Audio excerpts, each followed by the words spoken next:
حضور نے فرمایا آؤ میں تمہیں پچھلے زمانے کے ایک ایماندار نوخیز ولی اللہ کی بات سناؤں. پچھلے زمانے حضور نے فرمایا پچھلے زمانے میں ایک بادشاہ جادو کے زور پہ حکومت کرتا تھا. جب وہ ایک جادوگر اس نے رکھا ہوا تھا تو جادوگر اس کو جادو بتاتا, وہ جادو کے زور پر حکومت کرتا. جادوگر بوڑھا ہو گیا تو کہنے لگا بادشاہ کوئی نوجوان میرے پاس بھیج دے, اب میں بوڑھا ہو گیا ہوں میرا پتہ کوئی نہیں کب مر جاؤں. ایک نوجوان کی ڈیوٹی لگائی, بڑا زیرک سمجھدار, اپنے رعایا میں سے چن کے جو ذہین فطرت مزاج بچہ تھا وہ اس نے لگایا. اللہ کے محبوب علیہ الصلوۃ والسلام فرماتے ہیں بچہ جادو سیکھنے لگا, وقت گزرنے لگا. بچہ جب جادو سیکھنے جاتا تو رستے میں ایک راہب بھی تھا جو انجیل جانتا تھا. وہ اللہ اللہ سکھاتا, لوگوں کو حضرت عیسیٰ علیہ السلام کی تعلیمات سے آگاہ کرتا. اس نے دیکھا کہ یہاں بھی لوگ اکٹھے ہیں تو وہ بچہ اس راہب کے پاس بھی اٹھنے بیٹھنے لگا. اب جب اس کے ساتھ اس کی گفتگو بڑھنے لگی تو اس کو باتوں میں لذت آنے لگی. اس نے راہب نے پوچھا کہ تو کون ہے اور کس طرح سے آیا ہے, کیا تیرا معاملہ ہے؟ اس نے کہا جی میں جادو سیکھنے جاتا ہوں, آپ کی باتیں مجھے بڑی اچھی لگتی ہیں. اس نے کہا دین سیکھ, جادو سیکھنے والے کافر ہو جاتے ہیں, قرآن و حدیث سیکھنے والوں کو اللہ کامل ایمان عطا فرماتا ہے. فرمایا یہ سیکھ. بچہ بیٹھنے لگا, اس کے پاس آنے لگا, باتیں دل میں گھر کرنے لگی. ایک وقت آیا کہ مسلمان ہو گیا. اور مسلمان کیسے ہوا؟ بچہ کہتا ہے میں تجربہ کر کے ہوا. اب میں تھوڑا سا وقت جادوگر کے پاس بھی جاتا اور باقی سارا وقت وہاں بیٹھتا. میں ایک دن جا رہا تھا تو رستے میں اژدہا تھا, بہت بڑا سانپ تھا, رستہ روک کے کھڑا تھا. یہ حضور نے بیان کی حدیث. نبی پاک صلی اللہ علیہ وسلم فرماتے ہیں بچہ کہتا ہے کہ رستے کے اندر سانپ ہے, رستے بند ہے, لوگ چھتوں درختوں پہ چڑھے, راش ہے. کہتے چھوٹا سا روڑا میں نے اٹھایا تو میں نے کہا اللہ اگر جادوگر سچا ہے تو اسے مار دے. چھوٹا سا روڑا میں نے پھینکا, اژدہا کوئی نہ مرا. پھر چھوٹا روڑا اٹھایا, میں نے کہا اللہ اگر وہ عالم سچا ہے تو اسے مار دے. اب جب میں نے روڑا مارا تو اژدہا مر گیا. میرے اندر سے گواہی آئی نہیں دین کی باتیں سچی ہیں, نہیں قرآن کی باتیں اسلام سمجھانے کے لیے عرض کر رہا ہوں. اگرچہ اس دور میں انجیل تھی, اللہ رسول کی باتیں اچھی ہیں. کہتے میں مسلمان ہو گیا, اب میں نے راہب کے پاس ہی رہنا شروع کر دیا, جادوگر کے پاس چھوڑ دیا. اس بچے نے آنا.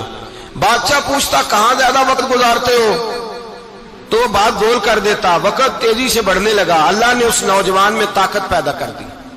اب وہ اس کے اندر نا اللہ نے توانائی روحانیت پیدا کر دی. ابھی جوان ہے, 14-15 سال عمر ہے. اللہ نے اب جو بیمار بھی آتا وہ دعا کرتا تو اللہ صحت عطا کر دیتا.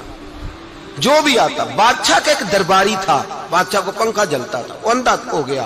کوئی ایسی تکلیف آئی کہ نابینا ہو گیا, بڑے علاج کرائے, شفا نہیں ہوئی. کسی نے اس بچے کا پتہ بتایا کانوں میں.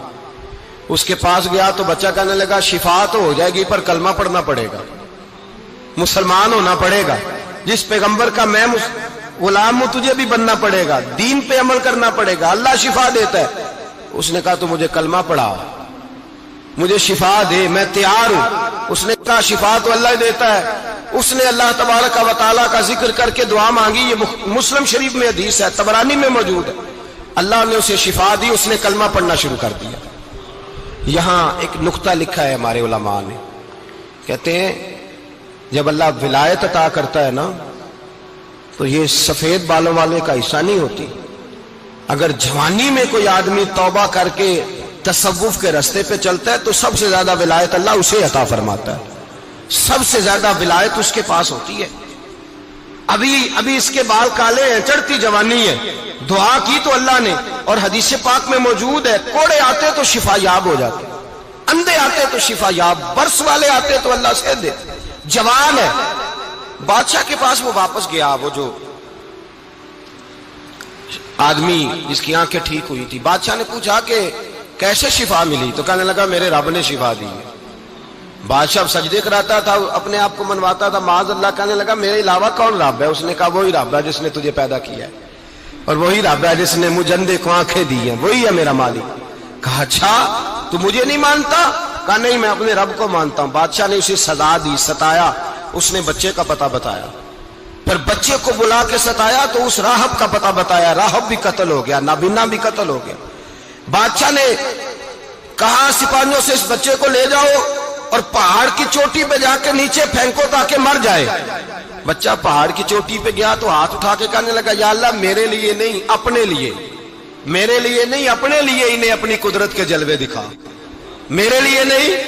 اللہ کے بندے اپنی جان بچانے کی دعائیں نہیں مانگتے, اپنے لیے انہیں اپنی قدرت کے جلوے دکھا. یہ دعا مانگی, جتنے لوگ ساتھ آئے تھے وہ سارے زمین پہ گرے اور سب مر گئے, پہاڑ سے گر کے مر گئے. بچہ واپس سیدھا بادشاہ کے پاس کہنے لگا لو بھائی میرے رب نے مجھے بچا لیا ہے. جوان کا ایمان دیکھو, میرے رب نے مجھے, بولو میرے اللہ نے مجھے ایمان کی گواہی دے رہا ہے, میں بچ گیا ہوں, تو جھوٹا ہے, میرا رب سچا ہے. اس نے کہا لے جاؤ اس کو دریا میں, کشتی میں بٹھاؤ, بیچ دریا کے جا کے دھکا دے دو. بیٹھے کشتی میں, دریا کے بیچ گئے, اور جب جا کے وہاں اس کو دھکا دینے لگے تو اس نے کہا اللہ میرے لیے نہیں اپنے لیے انہیں اپنی قدرت کے جلوے دکھا.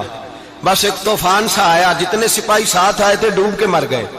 وہ بچہ اٹھا اور سیدھا پھر بادشاہ کے پاس, اسی کے پاس کہنے لگا لو بھائی میرے رب نے مجھے بچا لیا ہے, تیرے پاس آیا ہوں. وہ کہنے لگا تو کیا مصیبت میرے گلے پڑ گئی ہے, کیسے جان چھوٹے گی؟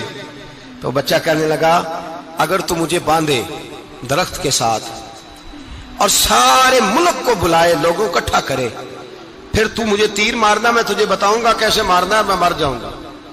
اللہ کا بندہ نوجوان, ایمان دیکھو, مرنے کے طریقے بتا رہا ہے. میں تجھے بتاؤں گا میں کیسے مروں گا. یہ بات کہی, بادشاہ نے سارا مجمع جمع کیا, ملک سارا باہر آ گیا, درخت کے ساتھ باندھ دیا. کہنے لگا بھائی لوگوں یہ مجھے مارنا چاہتا تھا, مار نہیں سکا, اب میں اسے بتانے لگا ہوں کہ میں کیسے مروں گا. اسے کہو جب تیر مارے تو ساتھ میرے رب کا نام بھی لے, میں اپنے رب کے نام پہ جان دوں گا, ایمان کی پختگی میں اللہ کے نام پر جان دوں گا. اسے کہو رب کے نام پہ مارے, مر جاؤں گا. بادشاہ نے اللہ کہہ کے تیر مارا, پیشانی میں لگا, بچے کی روح پرواز کر گئی. جتنا مجمع کھڑا تھا سارا کلمہ پڑھ کے مسلمان ہو گیا, سارے مسلمان ہو گئے سارے. میرے رسول پاک سید عالم صلی اللہ علیہ وسلم نے نوجوانوں کو بتایا جب تمہارے اندر ایمان کی قوت آئے گی تو اللہ تمہاری مدد کرے گا. فرمایا وہ نوخیز ولی تھا, ابھی جوان رانا تھا, ابھی اس کی پیشانی پر جوانی کے آثار تھے, لیکن اس نے اللہ کو راضی کیا, رب کریم کو راضی. ولایت کا مطلب بڑھاپا نہیں, ولایت کا مطلب وہ نہیں کہ جب بڑا لمبا وقت گزر جائے تو پھر آدمی آئے کہ نہیں اب کیا کرنا ہے, اب مسجد ہی ہے, اب تو اس کے علاوہ گزارا ہی کوئی نہیں. تو اس وقت کا آنا اللہ کی بارگاہ میں قبول تو ہے, لیکن شاباشی اسی کو ملتی ہے جو جوانی کا وقت آئے.